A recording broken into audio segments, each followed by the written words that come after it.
Hi friends, last వీడియోలో మనం మన సంస్కృతికి అలాగే మిగతా ప్రపంచ నాగరికతల్లోని సంస్కృతులకి మధ్య సిమిలారిటీస్ ఎందుకున్నాయి, అలాగే మనం పూజించే దేవతలకి మిగతా సంస్కృతుల్లో పూజింపబడ్డ దేవతలకి మధ్య పోలికలు ఎందుకున్నాయో తెలుసుకుందాం. మన భారతీయ సంస్కృతే ప్రపంచవ్యాప్తమైంది అని చెప్పుకున్నాం కదా. ఇవాల్టి వీడియోలో అసలు మన భారతీయ సంస్కృతి ప్రపంచవ్యాప్తం అవడానికి కారణాలేంటి, అలాగే మనం చదువుకుంటున్న చరిత్ర చెప్తున్నట్లుగా ఎవరో ఎక్కడి నుంచో మన భారతదేశానికి వలస వచ్చి మనకు సంస్కృతిని నేర్పించారా, లేదా మన భారతీయులే ఇక్కడి నుంచి ప్రపంచ దేశాలకు వలస వెళ్లి అక్కడ మన సంస్కృతిని వ్యాపింపజేశారా, అసలు ఆర్యులు అంటే ఎవరు, వారు నిజంగా మన భారతదేశానికి వలస వచ్చారా అనే అంశాల గురించి ఈ వీడియోలో మాట్లాడుకుందాం. సో వీడియో చాలా ఇంట్రెస్టింగ్ గా ఉండబోతుంది, కాబట్టి వీడియో ఎక్కడా స్కిప్ చేయకుండా పూర్తిగా చూడండి. ఇంకా లేట్ చేయకుండా వీడియో స్టార్ట్ చేద్దాం.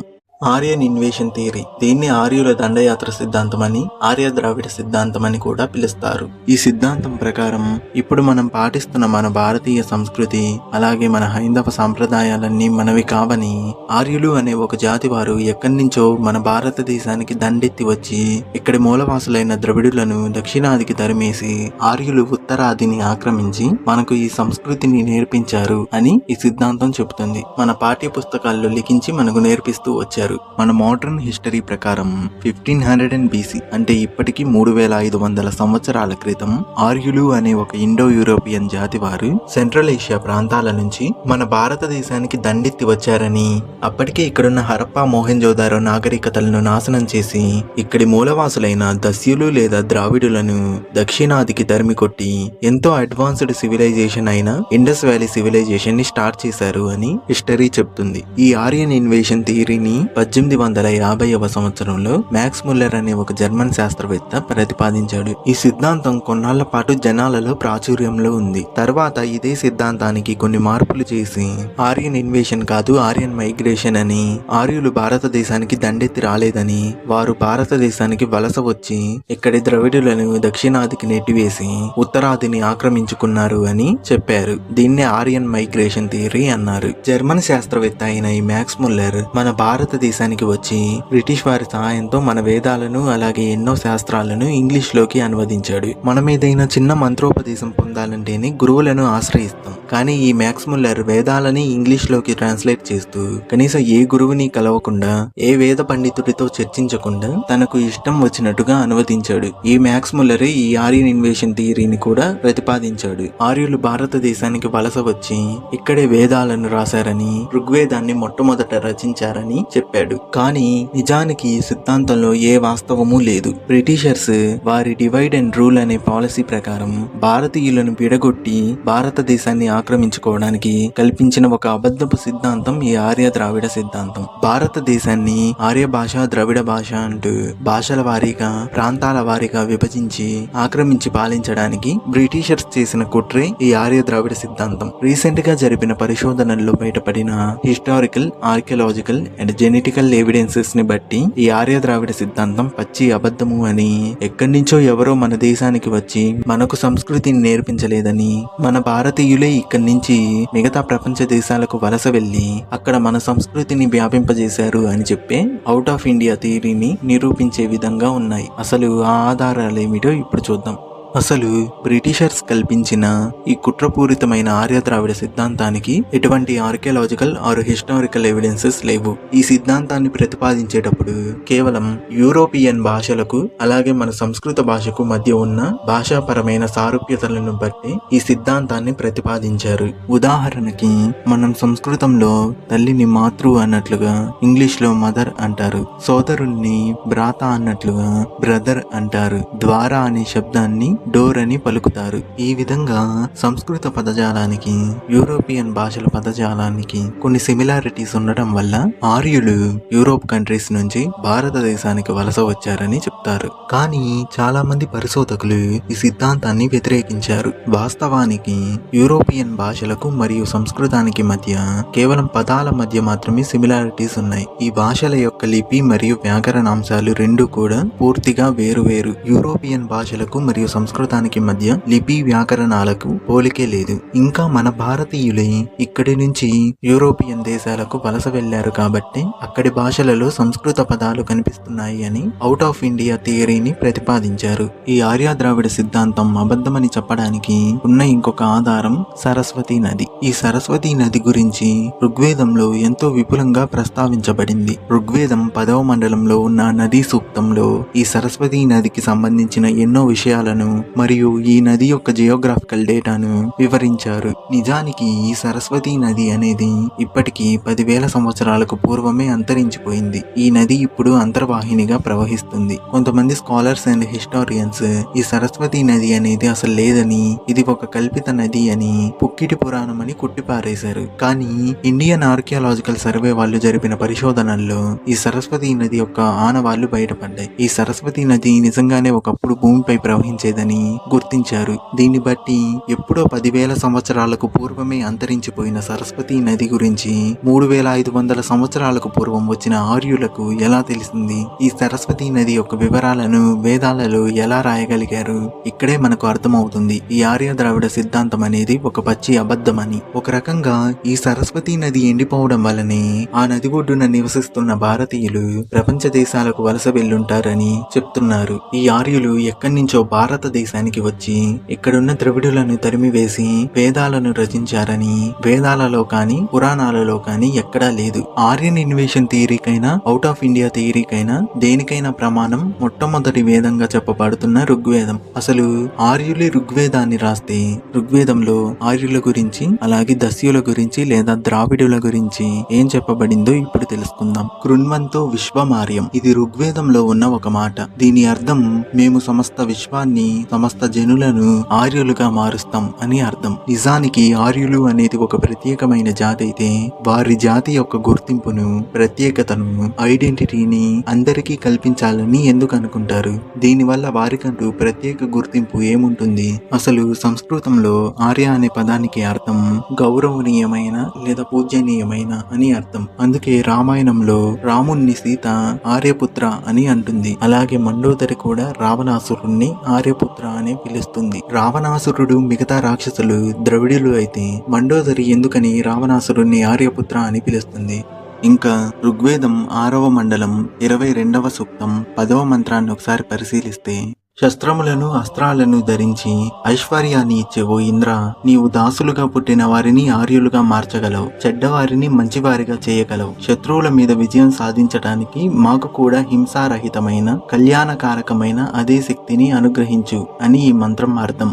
ఈ మంత్రంలో దాసులుగా లేదా దస్యులుగా పుట్టిన వారిని కూడా ఆర్యులుగా మార్చగలవు అని అన్నారు. అంటే దీని అర్థం ఆర్య అనే శబ్దం జాతిని కాదు గుణాన్ని సూచిస్తుంది అని. దస్య అనే పదానికి అర్థం దుర్మార్గులు, పరుల సొత్తును అన్యాయంగా దోచుకునేవారు అని అర్థం. నిజానికి దస్యులు కూడా ఆర్యుల నుంచి వేరుపడిన వారే. ఎవరైతే వైదిక కర్మలకు వ్యతిరేకంగా ఉండి యజ్ఞ యాగాదులను నాశనం చేస్తూ ఋషులను మానవులను అన్యాయంగా బాధిస్తూ ఉంటారో వారే దస్యులు. అటువంటి దస్యులను కూడా తిరిగి ఆర్యులుగా మార్చగలవు అని ఈ మంత్రం ప్రార్థిస్తుంది. ఇంకా ఋగ్వేదం 3వ మండలం 31వ సూక్తం 15వ మంత్రంలో, తన మిత్రుడైన స్వయంభువ మనువు నివసించుటకు ఇంద్రుడు విశాలమైన ఆహ్లాదకరమైన ఈ గొప్ప భూమిని సృష్టించాడు. సూర్యుణ్ణి అగ్నిని మానవుల ప్రయోజనార్థం శక్తివంతుడైన ఇంద్రుడే సృష్టించాడు అని ఉంది. ఇంకా నేను ఆర్యుడి కోసం భూమి ఇస్తున్నాను, వర్షం కురిపిస్తున్నాను అని ఋగ్వేదం 4వ మండలం 26వ సూక్తం 2వ మంత్రం చెబుతుంది.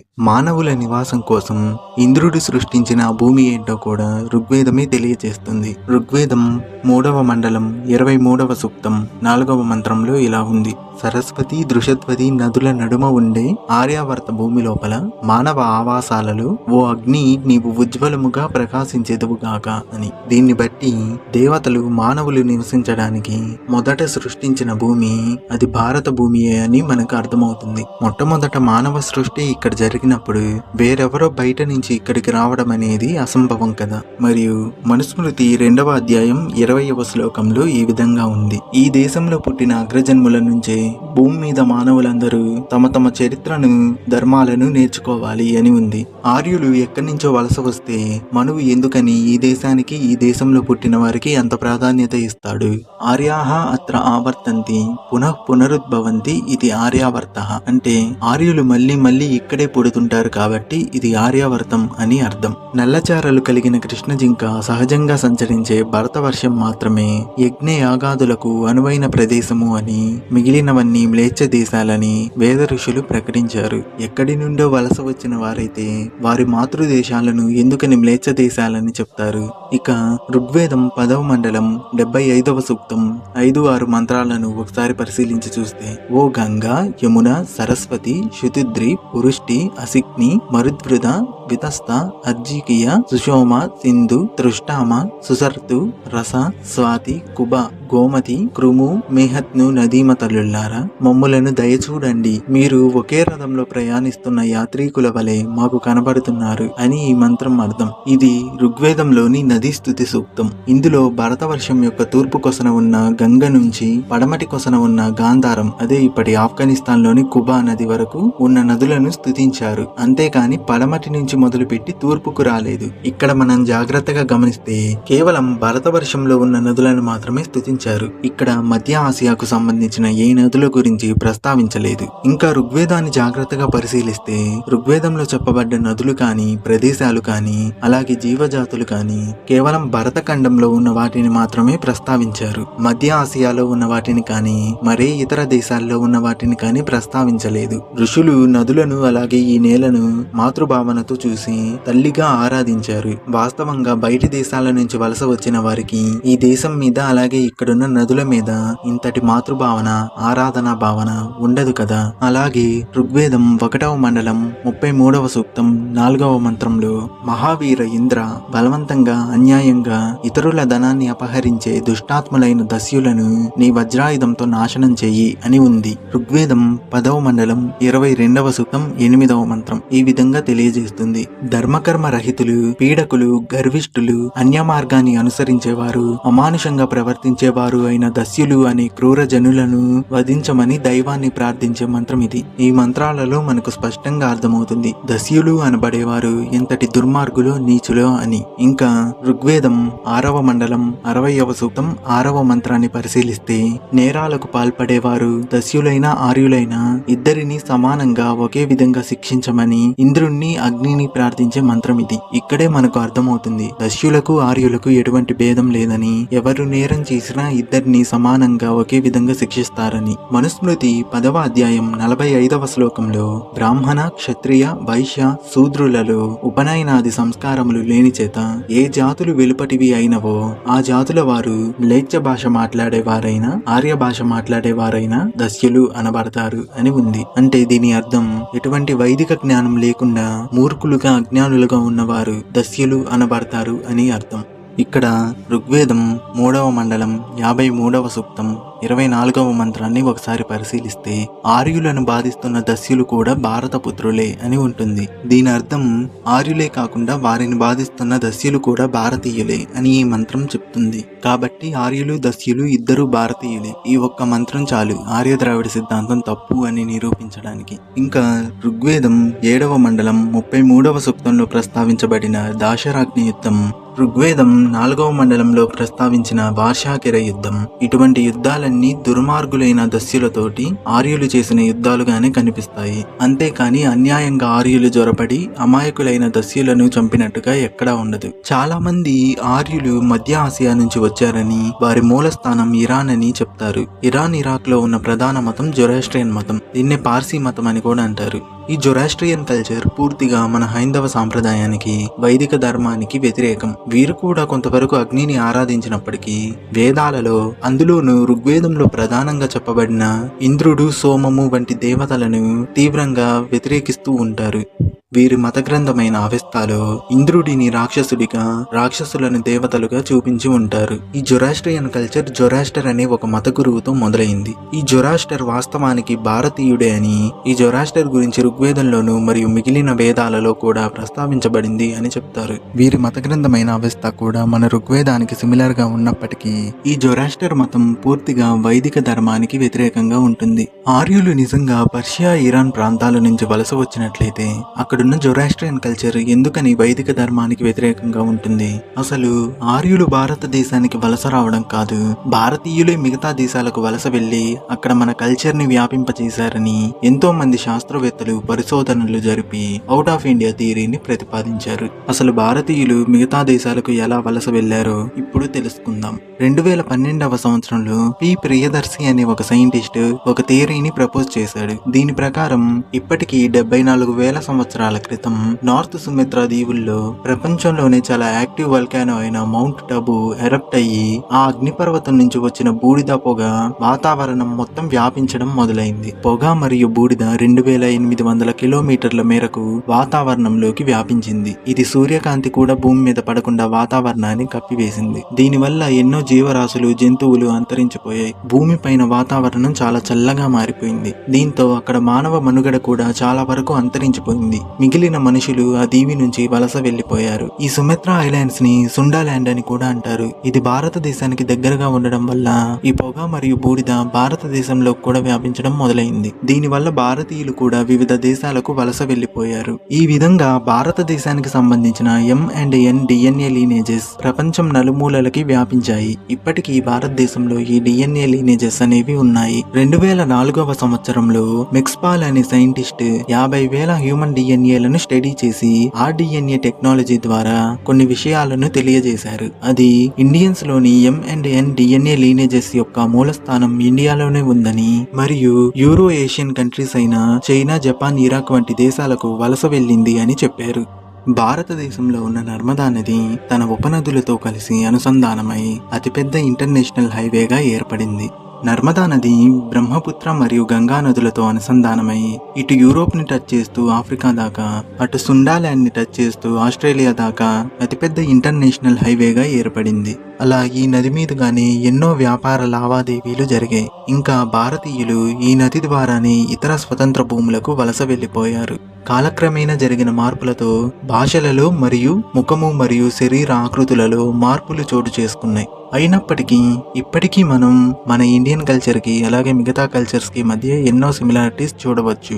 దాశరాగ్ని యుద్ధం ఒక రకంగా భారతీయులు ఈ దేశం నుంచి వలస వెళ్లిపోవడానికి దాశరాగ్ని యుద్ధం కూడా ఒక కారణం. ఈ దాశరాగ్ని యుద్ధం ఋగ్వేదంలోని 7వ మండలంలో పేర్కొనబడింది. అప్పటి భరతవర్షానికి త్రిత్సు వంశానికి చెందిన సుదాస పైజవన రాజయ్యాడు. ఎలాగైనా సరే సుదాసుని రాజసింహాసనం నుంచి దించేయాలి అని పాంచజనులు పథకం వేశారు. ఇక్కడ పాంచజనులు అంటే పురు, తూర్వాస, యదు, అను మరియు ద్రుహ్యు అనే రాజవంశాల వారు. సుదాసు తాతగారైన దివోదాసు ఎన్నో రాజ్యాలతో యుద్ధం చేసి వారిపై ఆధిపత్యం సాధించాడు. దీంతో ఆ రాజ్యాల వారు కూడా సుదాసు పైన ఉన్న పగతో పాంచజనులతో చేతులు కలిపారు. సుదాసుడు 10,000 మంది సైన్యానికి అధ్యక్షత వహిస్తే పురుకుత్సు 66,000 మంది సైన్యానికి అధ్యక్షత వహించాడు. సుదాసుడి తరపున రాజపురోహితుడుగా వశిష్ఠుడు, పురుకుత్సు తరపున రాజపురోహితుడుగా విశ్వామిత్ర మహర్షి ఉన్నారు. ఈ యుద్ధానికి వశిష్ఠ విశ్వామిత్రుల మధ్య ఉన్న వైరం కూడా ఒక రకంగా కారణం. ఇరుపక్షాల వారు పరుషిణి నది దగ్గర సిద్ధమయ్యారు. ఈ పరుషిణి నది ప్రస్తుతం పాకిస్తాన్ లో ఉన్న రావి నది.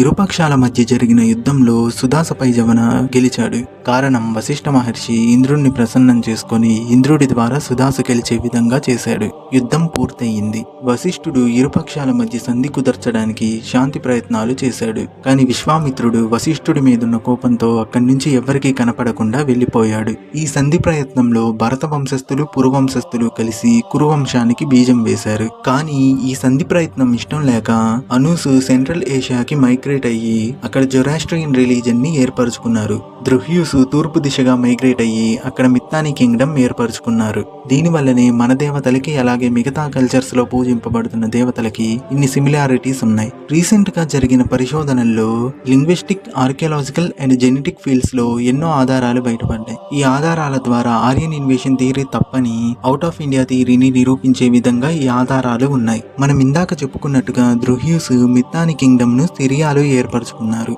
అక్కడ కొన్ని శిలాఫలకాలు బయటపడ్డాయి. అందులో కొన్ని సాంస్క్రిట్ వర్డ్స్ ఉన్నాయి. ఆ సాంస్క్రిట్ వర్డ్స్ ఇప్పుడు మనం మాట్లాడుతున్న క్లాసికల్ సాంస్క్రిట్ కాదు. ఒకప్పటి ఇండస్ వ్యాలీ సివిలైజేషన్ లో ఉపయోగించిన వేదిక్ సాంస్క్రిట్. ఇండియా నుంచి మైగ్రేట్ అయిన వారి మిత్తాని కింగ్డమ్ ని సిరియాలో ఏర్పరచుకున్నారని, దానివల్లనే అక్కడి శిలాఫలకాల్లో సంస్కృత పదాలు ఉన్నాయని లింగ్విస్టిక్స్ తేల్చారు. 2019 సెప్టెంబర్ 5న సెల్ అనే ఇంటర్నేషనల్ సైన్స్ జర్నల్లో ఒక ఆర్టికల్ పోస్ట్ చేశారు. అదేంటంటే హర్యానాలో ఒకప్పటి హరప్పన్ కల్చర్ కి సంబంధించిన ప్రదేశమైన రాకీగర్ అనే గ్రామంలో ఆర్కియాలజికల్ సర్వే వాళ్ళు ఎన్నో ఏళ్లుగా జరిపిన తవ్వకాలలో ఒక శ్మశాన వాటిక బయటపడింది. అందులో ఎన్నో అస్థిపంజరాలు, ఇంకా కొన్ని నాణేలు, కుండలు, మట్టి పాత్రలు కూడా దొరికాయి. వాటిని కార్బన్ డేటింగ్ చేయగా అవి మొత్తం 6500 సంవత్సరాల క్రితం, అంటే 5500 BC నాటివి అని తేలింది. అందులోనే ఒక స్త్రీ యొక్క అస్థిపంజరం కూడా దొరికింది. దానికి I6614 అనే లేబుల్ ఇచ్చి DNA శాంపిల్ ని సేకరించి పరిశీలించగా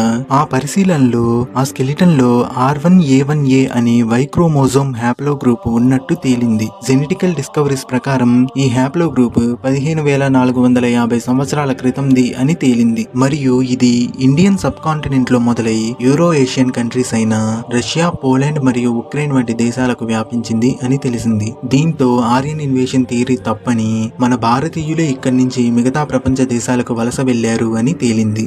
అసలు ఈ ఆర్యన్ ఇన్వేషన్ థియరీ అనేది ఒక పచ్చి అబద్ధమని, ఈ సిద్ధాంతంలో ఏమాత్రం కూడా వాస్తవం లేదని డాక్టర్ బిఆర్ అంబేద్కర్, స్వామి వివేకానంద, అలాగే స్వామి అరబిందో వంటి ఎంతో మంది మహాత్ములు, మేధావులు కూడా ఈ సిద్ధాంతాన్ని కొట్టిపారేశారు.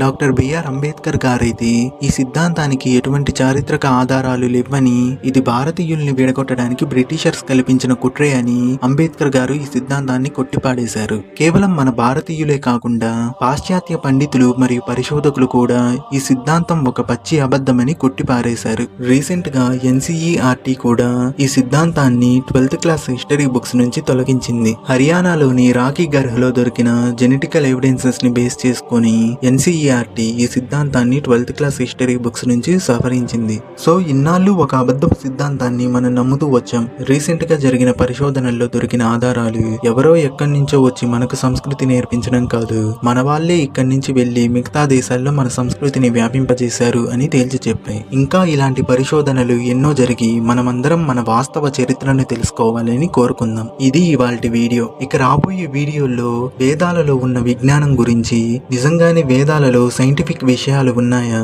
నిజంగానే వేదాలలో సైన్స్ ఉందా, సైన్స్ కి మరియు వేదాలకి మధ్య ఉన్న సంబంధం ఏంటి, ఇంకా వేదాలలో ఉన్న ఎన్నో రహస్యాలను గురించి తెలుసుకుందాం. ఇవన్నీ మిస్ కాకుండా ఉండాలంటే ఛానల్ ని సబ్స్క్రైబ్ చేసి పక్కనే ఉన్న బెల్ ఐకాన్ ని యాక్టివేట్ చేసుకోండి. ఈ వీడియోని తప్పకుండా లైక్ చేసి మీ ఫ్రెండ్స్ అండ్ ఫ్యామిలీ మెంబర్స్ కి షేర్ చేయండి. Thanks for watching. జై హింద్.